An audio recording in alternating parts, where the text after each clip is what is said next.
The 7th International Sustainability Leadership Forum is taking place in Rüschlikon near Zurich this year.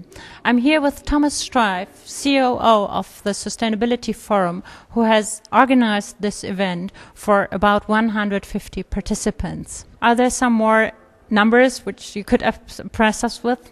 The idea of this platform is that the private sector or the representatives, decision makers, the senior experts from the private sector are exchanging views and experiences in regard of implementing the sustainability principle in their businesses. In dialogue with the representatives from the public sector, from science and also from NGOs. And basically it's really to challenge these best practices or meant to be best practices.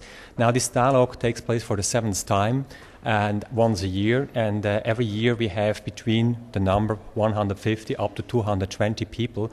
And what is impressive, I think, is that we have the majority are really the decision makers. We have the CEOs, we have the CFOs, the CIOs, and we have also the leading researchers. Also, it's interesting to know that increasingly we have an international participation. It was originally a Zurich-based initiative, and now it's around 50% are foreigners, our colleagues from other places than Switzerland. I even saw someone from Moscow. That's correct, right, yeah. And what we have also from Africa, we don't have a large delegation from Asia, but mainly from the States and also from UK and the rest of Europe. This is always a challenge. You have an idea, then you discuss with the members of this symposium. This is an association. Then you have some experts, and you squeeze it down then really to a strong type of thesis paper, input paper, which is important then to attract different key people.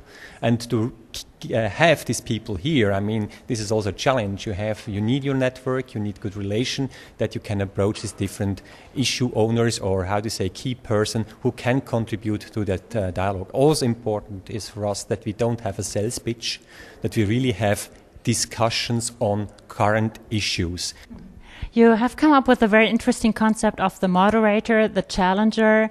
What other roles do you have, and why is that so?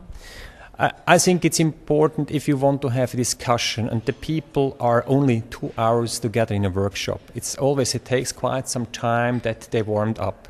And with the concept of having an initial keynote and a provocation by one or the other expert, you have already some of the different aspects you have in the room, which will help then the other participants just to start. They will be animated. Now, on the content side, short-term versus long-term, who cares?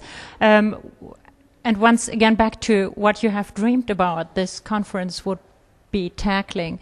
What is your feedback from the first day? I mean, I'm satisfied in that way that when we prepared this input paper I mentioned before with this 9 theses, I thought maybe some of them will discuss and maybe absolutely, refused or not accepted. But I realized that with this process we had before, with interviewing different people, came very close to the reality. Thank you very much. Thank you, Mr. Streif.